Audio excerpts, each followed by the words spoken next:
अस्सलाम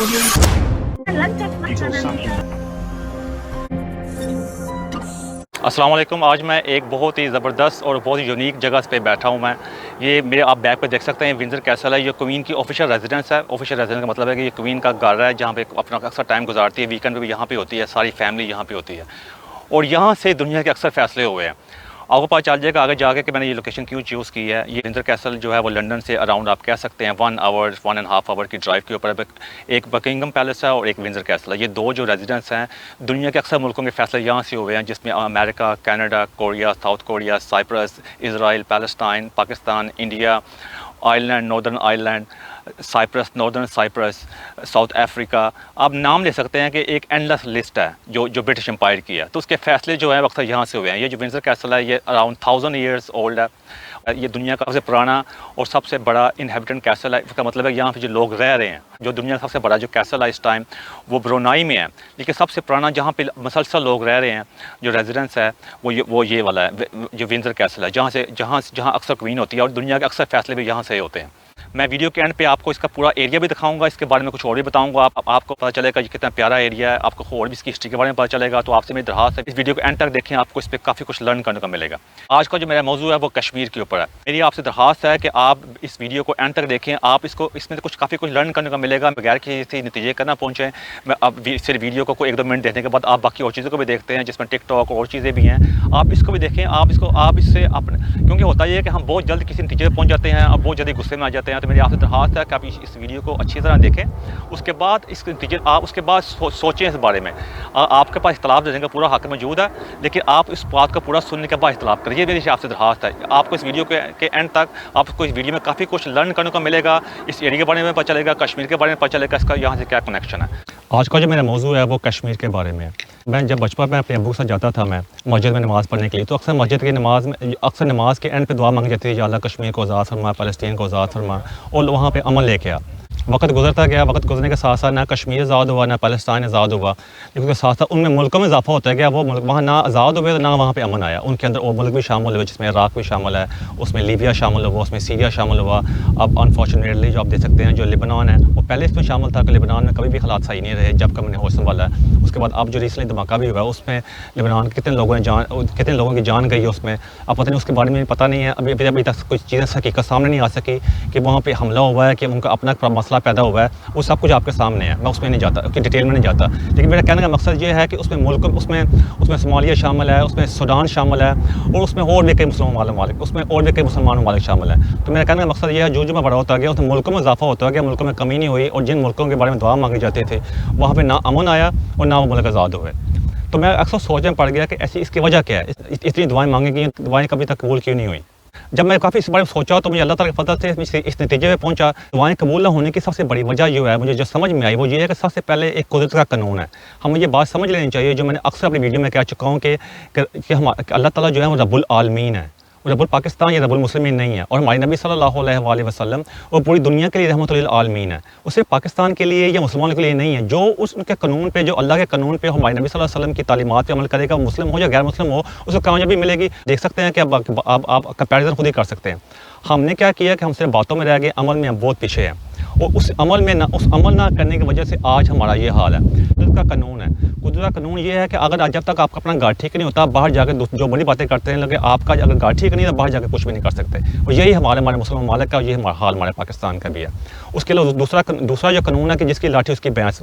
जब हिस्टोरिकली जाते हैं जिसके पास ताकत रही, इसमें उस्मानिया सल्तनत भी है, और भी हमारे इस्लामी हिस्ट्री देखी जाए, जब हमारे पास जब वो ताकत थी तो हम दुनिया के इलाकों में कब्जा करते रहे। आज हम कमज़ोर हैं, आज हमारे साथ ऐसा हो रहा है। ये कुदरत का कानून ऐसे चलता है।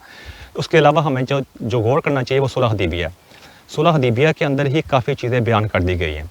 अगर आप सुलह हदीबिया को अच्छी तरह पढ़ें, उसके अंदर ही आपको पता चल जाएगा, उसके अंदर ही कामयाबी का राज है। हम इसलिए मैं कह चुका हूँ कि मैं पहले भी कह चुका हूँ कि हमारे नबी जो हैं सल्लल्लाहु अलैहि वसल्लम, उनकी ज़िंदगी से हमें सीखना चाहिए। अगर उनको गौर से पढ़ेंगे तालीमात को, सिर्फ नारे लगाने से आगे चले, हम उनको गौर से पढ़ें तो उसके अंदर ही हमें हर चीज़ का हल मिल जाएगा और हमारे कई मसाइल हल हो जाएंगे।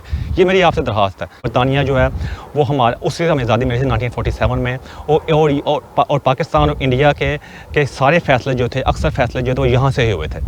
ना सिर्फ पाकिस्तान इंडिया के फैसले हुए, दुनिया के कई ममालिक के फैसले फैसला यहाँ से, मैंने वैसे तो कश्मीर कभी नहीं गया, लेकिन जब बाहर रहा हूँ, जब मैं बाहर आया, इंग्लैंड में आया और दुनिया में मुझे दुनिया के दूसरे ममालिक में जाने का मौका मिला। मैं कई कश्मीर से मिला, मेरी कई कश्मीर से मुलाकात हुई। ये बहुत अच्छे और प्यारे लोग हैं, मोहब्बत करने वाले लोग हैं। लेकिन मैंने जब इनसे बात की, जब इनसे मुझे बात करने का मौका मिला, जब मेरी इनसे इंटरेक्शन हुई, तो वो कोई भी मैंने एक चीज़ देखी कि ये कश्मीरी जो हैं, इनके पाकिस्तान से हमदर्दियाँ तो हैं, इंडिया से हमदर्दियाँ बिल्कुल नहीं है, लेकिन ये पाकिस्तान से हमदर्दी, लेकिन ये पाकिस्तान में शामिल नहीं, लेकिन ये पाकिस्तान से शामिल नहीं होना चाहते, इंडिया के साथ बिल्कुल शामिल नहीं होना चाहते, लेकिन पाकिस्तान के साथ भी शामिल नहीं होना चाहते। ये एक अपनी आज़ाद रियासत बनाना चाहते हैं, ये एक अपनी आज़ाद रियासत चाहते हैं। ये अपने आप को बाहर ना पाकिस्तानी कहते हैं ना इंडियन कहते हैं, ये अपने आप को कश्मीरी कहते हैं। कभी उनसे पूछे, ये अपने को कश्मीरी लिखते हैं, पाकिस्तानी लिखते भी नहीं है ये।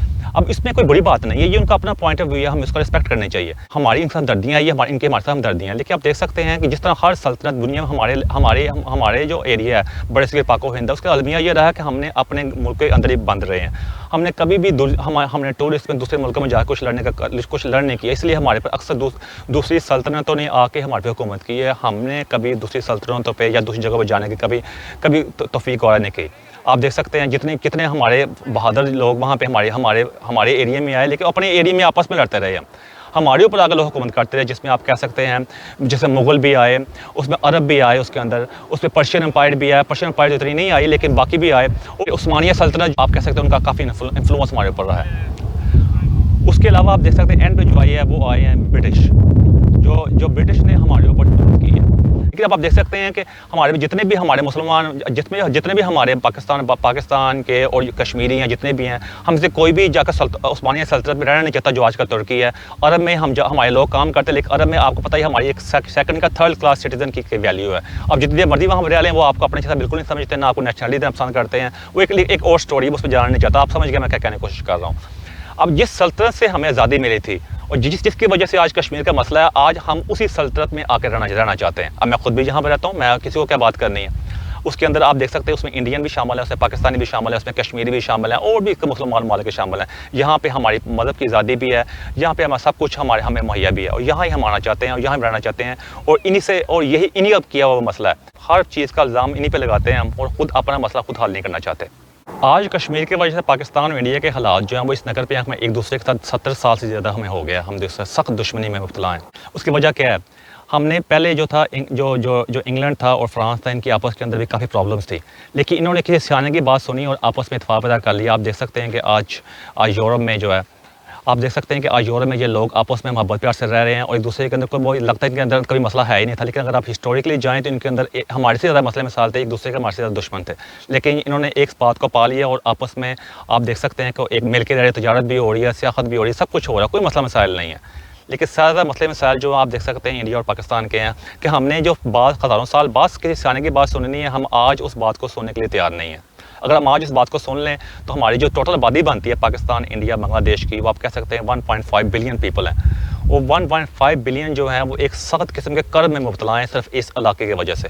हमारा आपस में इत्तेफाक नहीं है। अगर आप इसको और बड़ा बिग स्पेक्ट्रम में देखें, बड़े स्पेक्ट्रम में देखें, उसमें अगर चाइना भी शामिल करें और तो ये दुनिया की ऑलमोस्ट आधी आबादी बन जाती है। अगर हमारा आपस में इत्तेफाक हो तो ये हम आपस में एक सुपर पावर बन सकता है। ये दुनिया का एक तजारती हब और दुनिया का एक मरकज़ बन सकता है। दुनिया में यहाँ पे जैसे इमरान खान जब सही बात करता है कि दुनिया में यहाँ पे लोग आएंगे जॉब ढूंढने के लिए, दुनिया में यहाँ पे लोग कारोबार करने के लिए, इमिग्रेशन के लिए, यहाँ पे सब कुछ हो सकता है। लेकिन वजह क्या है कि यहाँ हम एक तो बाहर की साजिश तो अपनी जगह बिल्कुल हैं, लेकिन अगर हम बड़े बेवकूफ़ से लोग हैं, लेकिन मुझे समझ नहीं आती कि हम साजिशों का पता, लेकिन हम उसको हल भी करना नहीं चाहते। एक ये मसला है, एक दूसरा हमारा रिलीजन का मसला है। रिलीजन जो है एक हमारा तो जो कंसेप्ट है, हमारा जो मज़हब है, मैं ये नहीं कहता कि मैं किसी के मज़हब को यहाँ में नहीं बुरा नहीं कहूँगा, लेकिन मैं वही बात करूँ जिसके बारे में मेरा नॉलेज है। हमारे नबी सल्लल्लाहु अलैहि वसल्लम ने तो यही कहा था कि आपस में कि गैर मुस्लिमों को भी वही हकूक़ हैं जो हमारे मुसलमान के हकूक़ है। एक मुसलमान सल्तनत के अंदर सब के हकूक़ बराबर हैं। हम तो इसके बारे में आप देख सकते हैं कि हमारी फ़ौज भी, हमारे प्राइम मिनिस्टर भी जो है वो पूरी कोशिश करें कि सबको बराबर के हकूक़ दिए जाएँ। लेकिन जो दूसरी साइड बॉर्डर है, वहाँ में जो हालात हैं वो टोटली डिफरेंट किस्म के हैं। इस तरह हर सल्तनत की अपनी पॉलिसी रही है। उस्मानिया सल्तनत में होता था जब कोई बंदा बादशाह बनता था, जब कोई बंदा सुल्तान बनता था, अपने सारे भाइयों को कत्ल कर देते थे। और उस्मानिया सल्तनत की मैं हिस्ट्री का आप खुद भी चेक कर सकते हैं। मैं ये नहीं कहता, वो उसकी अपनी एक बहुत अच्छी खूबियाँ भी थी, उनकी अपनी हामियाँ भी थी, उनकी अपनी स्ट्रेटजी थी, अपना एक प्लान होता था। इस तरह पर्शियन सल्तनत थी, रोमन सल्तनत थी, फिर जो फ़िरौन थे उनका अपना एक प्लान था। बरतानिया की जो सल्तनत थी जो पूरी दुनिया में फैली हुई थी, कहते थे यहाँ पे जो होता है सूरज भी गुरूब नहीं होता, इनकी एक अपना प्लान था, इन्होंने अपने तरीके से हुकूमत की है। इनकी हुकूमत को जो सबसे जो कोर इशू था वो ये था, जहाँ भी जाते थे, जहाँ इंफ्रास्ट्रक्चर लेके आते थे, वहाँ लोगों के अंदर एक अवेयरनेस ही पैदा की, लेकिन इनकी एक और तरीक़ाकार भी था, वो ये था डिवाइड एंड रूल। इन्होंने डिवाइड एंड रूल की पॉलिसी को इतना ज़बरदस्त तरीके से इंप्लीमेंट किया कि आज भी ये छोटा सा मुल्क है, बंदे को हैरानगी में बताया हो जाता है कि छोटा सा मुल्क ने पूरी दुनिया में हुकूमत कर कैसे ली है इन्होंने। तो उन्होंने, आप देख सकते हैं दुनिया में हुकूमत कहते हैं कि एक तो उन्होंने अपने आप को एक डब्बे में एक छोटे मुल्क में बंद नहीं किया, ये दुनिया में जाते रहे, तहकीक करते रहे, सर्च करते रहे हैं, और उससे इनको इसलिए कहता है, मैं बार बार कहता हूँ कि ये ट्रैवलिंग से इन काफ़ी कुछ अब लर्न करने को मिले। ट्रैवलिंग से आप काफ़ी चीज़ें अचीव कर सकते हैं, आप जितने भी जीनियस क्यों ना हो, किताबें पढ़ते हो, जो मर्जी करते हो, लेकिन आप वो चीज़ नहीं पा सकते हो जो चाइना की कोटेशन है कि 10,000 माइल्स का ट्रैवल जो है वो बेटर है 10,000 बुक पढ़ने से। उससे आपको सब कुछ लर्न करने को मिलता है। वो जो बरतानिया ने जो पॉलिसी इख्तियार की, उस आप देख लें छोटे से मुल्क ने कितने बड़े बड़े मुल्कों में कब्जा किया होता है, जिसमें America, Canada, Pakistan, India, Australia check कर सकते हैं, New Zealand, Korea, South Korea, China को भी कब्जा किया हुआ था इन्होंने, साउथ कोरिया, कोई मुल्क छोड़ा नहीं इन्होंने।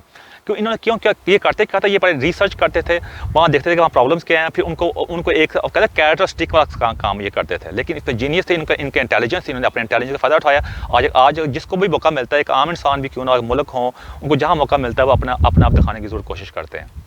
मैं कश्मीर के मामले में कहूँगा कि हमारी फ़ौज ने जो है ये तो बात समझ ली है, हमारे प्राइम मिनिस्टर ने ये बात समझ ली, इमरान खान ने भी, कि हमारी फ़ौज अमन चाहती है। मैं अब ये नहीं कह रहा कि मैं पाकिस्तानी हूँ, मैं अपनी फ़ौज के हक़ में बात कर रहा हूँ। मैंने जो बात गलत है वो मैं गलत नहीं कहूँगा। मैं वादा करता हूँ कि मैं यहाँ झूठ बोलने की कोशिश नहीं करूँगा। हमारी फ़ौज वो अमन चाहती है, वो अब दुनिया ने भी इस बात को एक्सेप्ट कर ली। मेरी बात को छोड़ें, मैं शायद ऐसे बात करूँगा फ़ौज के हक़ में कि पाकिस्तानी भी हूँ, मुसलमान भी हूँ, लेकिन अब दुनिया के इस तरह मीडिया को चेक कर सकते हैं कि वो ऐसे किसी मुसलमान की बात नहीं करता। दुनिया का मीडिया ने भी एक बात को एक्सेप्ट कर लिया कि हमारी जो फ़ौज है वो अमन चाहती है, वो बिल्कुल जंग नहीं चाहती है, अमन से आगे बढ़ना चाहती है, तजारत करना चाहती है। हमारा प्राइम मिनिस्टर भी यही चाहता है।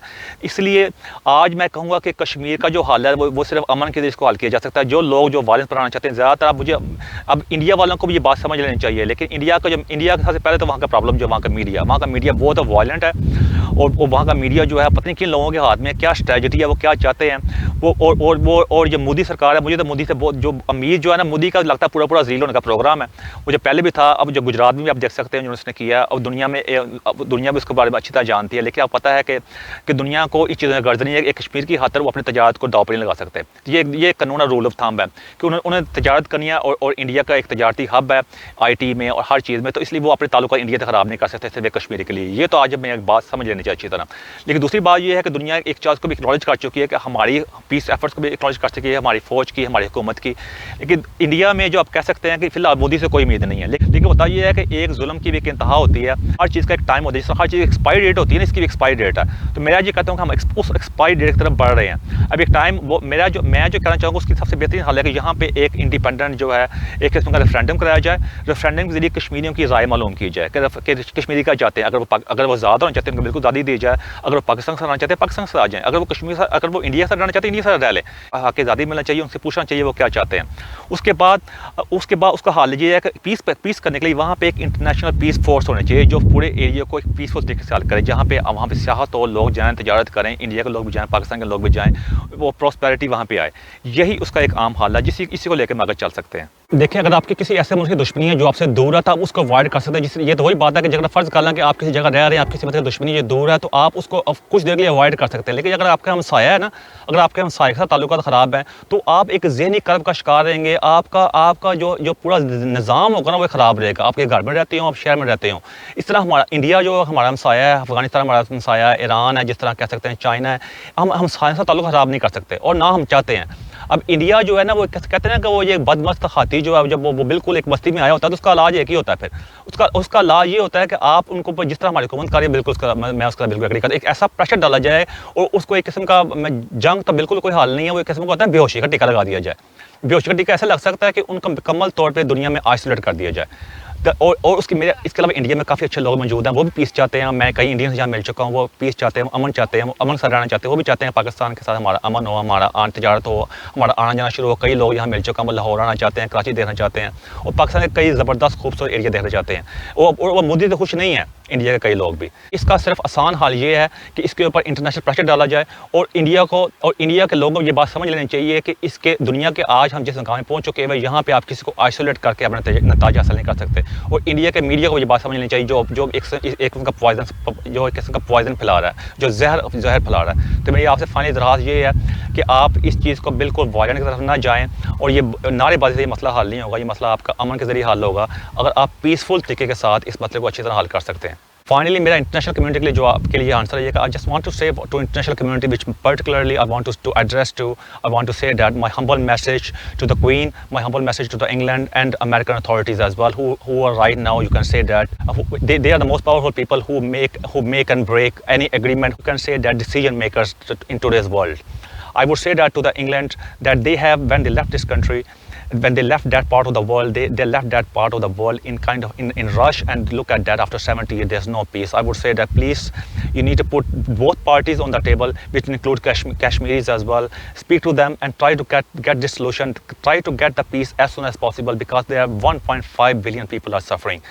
So if in England is always at the forefront of the democracy in human rights as well, and I know that I read many times India don't want to be on the table as well, but at the same time this is your responsibility. You have created that mess and you have to sort out this mess as soon as possible. The only way you can do that, you need to put the pressure. It's not making a phone call or just speaking that, oh, we will try to do that. It's just words. We have heard a lot of words now. The time has come now. You need to take some kind of practical action. If you're really sincere about it, you have seen that what's happened in Palestine and many other places in the world. It is happening. I am not going to into detail, but I would say that this mess has been created by yourself, and you have to sort out this mess. This is my humble request, and this is the peace agreement which could affect to 1.5 billion people, and all of these 1.5 billion people will be thankful to the Queen and England. Thank you very much. Finally मैं कहूँगा आपको मेरी कोई ऐसी बात जब साधना आई हो, मैं अभी चाहता हूँ, मैं मदद चाहता हूँ, मैं आपको, मेरा मकसद सिर्फ यही था कि आपको पीसफुल तरीके से मैसेज दिया जाए, क्योंकि हम वायलेंट देख चुके हैं। नारे लगाने से और तकरीरें करने से मसला हल तो कोई भी नहीं होना, और एक दूसरे को थ्रेट करने से। वो इंडिया में थ्रेट करता रहता है, हम थ्रेट करते रहते हैं, क्या हम जंग तो कोई भी नहीं चाहता। तो इसलिए मैं तो यहाँ पे वायलेंस जो है और थ्रेट तो बारे में बिल्कुल बात नहीं करूँगा, ना मैं उससे बिलीव रखता हूँ। पीसफुल तरीके से इस मसले का हल हो सकता है, क्योंकि दुनिया जो है वो आज इस मुकाम पर हर दुनिया का इतफाक़ है कि दुनिया का हर मसाइल का हल जो पीस है, और इस्लाम एक पीसफुल मज़हब है। मैं आपसे दरख्वास्त अगर आपको वीडियो पसंद है इसको शेयर भी करें। Thank you very much. अब आपको इस एरिया के बारे में बताऊँगा और दिखाऊँगा, इसका टूर भी कराऊँगा, जो आपको इस एरिया के बारे में जानने के बारे में पता चलेगा। आप देख सकते हैं ये क्वीन का कैसल है, विंडसर कैसल। उसके अलावा ये इर्द गिर्द का एरिया है, ये है जी लॉन्ग वॉक, इस कैसल के बिल्कुल सामने देख सकते हैं, बड़ी ज़बरदस्त एरिया ये।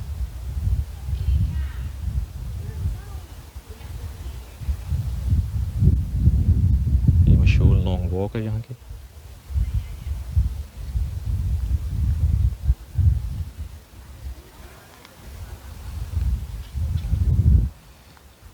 ये विंडसर कैसल।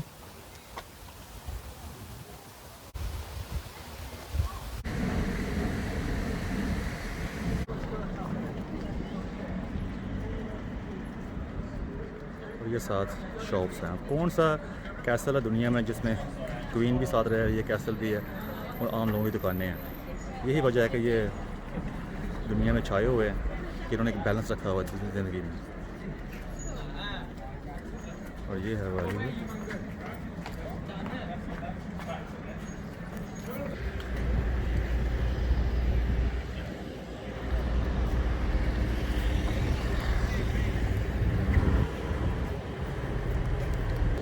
ये यहाँ की हाई स्ट्रीट है, जिसे बाज़ार कहते हैं हम अपनी ज़ुबान में। ये वहाँ यहाँ का बाज़ार है।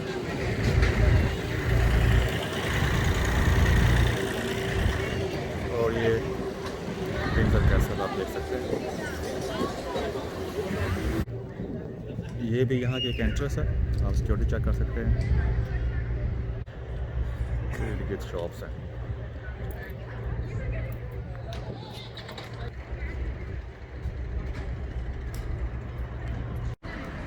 वो विंडसर कैसल आप देख रहे हैं, वो जो रोड है विंडसर कैसल से सीधी आती है रिवर थेम्स की तरफ।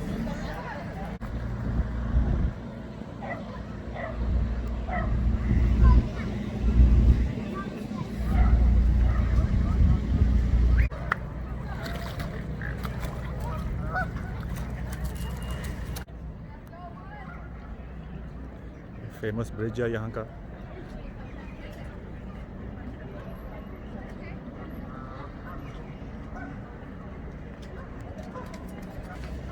ब्रिज के ऊपर हूँ मैं।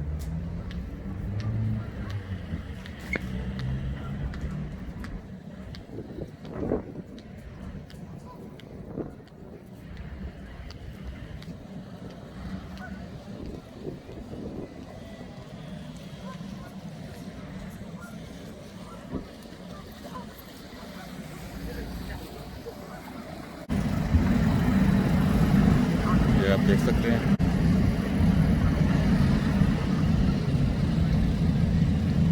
और ये रोड जो है ये ईटन कॉलेज की तरफ जाती है। ईटन कॉलेज बहुत मशहूर है, यहाँ पे अक्सर प्राइम मिनिस्टर पड़े हुए हैं और बहुत मशहूर शख्सियात पड़ी हुई हैं। और ये ब्रिज की दूसरी तरफ है, उस तरफ विंडसर है और आप देख सकते हैं दूसरी तरफ ईटन कॉलेज और ईटन के एरिया। तो आपको सामने विंडसर कैसल भी नज़र आ रहा होगा।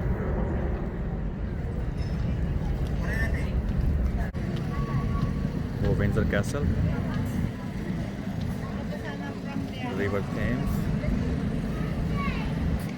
और ये ईटन का एरिया, ईटन कॉलेज है और ये व्यू आपके साथ।